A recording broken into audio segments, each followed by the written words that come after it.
ओम श्री नारायणाय नमः। आज माला से जप कैसे करें, माला जप से लाभ कैसे प्राप्त हो। जो माला आप कर रहे हैं ऐसा तो नहीं है उससे दोष उत्पन्न हो रहा हो, आपको लाभ ही न प्राप्त हो रहा हो, आज उसी के विषय में चर्चा करेंगे। सही माला से जप करने पर पूर्ण फल की प्राप्ति मिलती है, आत्मिक शांति मिलती है। उचित माला का ही चयन करना चाहिए। रुद्राक्ष का माला शिव जी के लिए सबसे पुनीत होता है। महामृत्युंजय वगैरह का जप आप कर रहे हैं या शिव जी का कोई भी जप कर रहे हैं तो रुद्राक्ष की माला से जप करना चाहिए।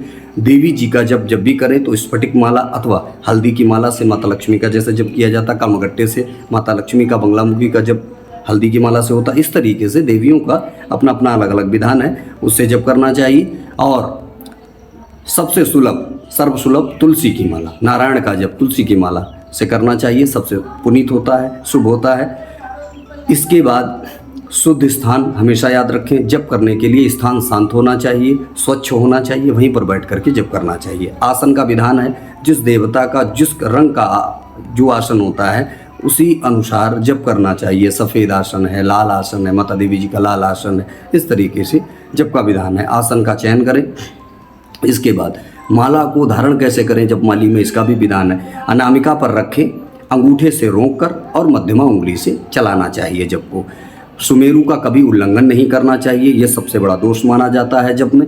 माला जप में ध्यान रखने योग्य कुछ बातें होती हैं। क्या क्या हैं? सबसे सर्वप्रथम याद रखें कि माला को हाथों से कभी भी नीचे नहीं गिरने देना चाहिए। माला नाभि से नीचे न जाए, नासिका के ऊपर माने नाक के ऊपर ऐसे जब ऐसे नहीं करना है ना। जब हृदय के पास रख करके जप को करना चाहिए, हमेशा याद रखें।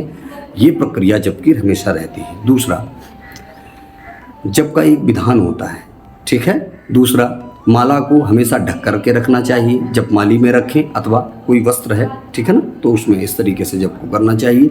दूसरे की माला ले करके, नहीं अपने पास नहीं है दूसरे की, चलो आज इनका माला ले लेते हैं तब जप कर लेते हैं, गलत। कभी भी दूसरे की माला से जप मत करें।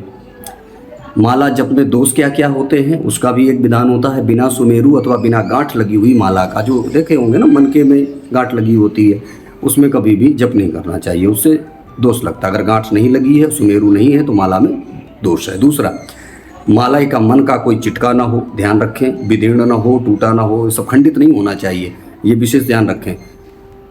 शुद्ध माला से जप करना चाहिए। तीसरा, बिना स्नान, कोई अशुद्धि अवस्था या अशुद्धि में है तो जप का निषेध है, नहीं करना चाहिए। जप करते समय अगर नींद आ रही है, प्रमाद है, आलस्य है, हाँ पता चला जप कर रहे हैं और ऐसे करके औंघा रहे हैं, है ना, तो दोष है, ऐसे नहीं करना चाहिए।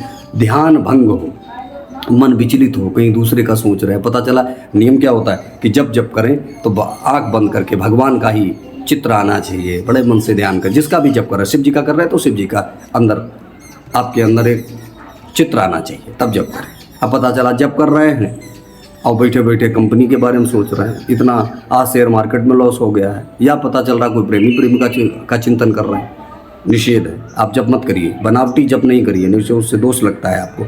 जब से लाभ क्या होगा भाई, जब क्यों कर रहे हैं, है ना। आजकल तो ऐसा प्रैक्टिकल ज़माना है कि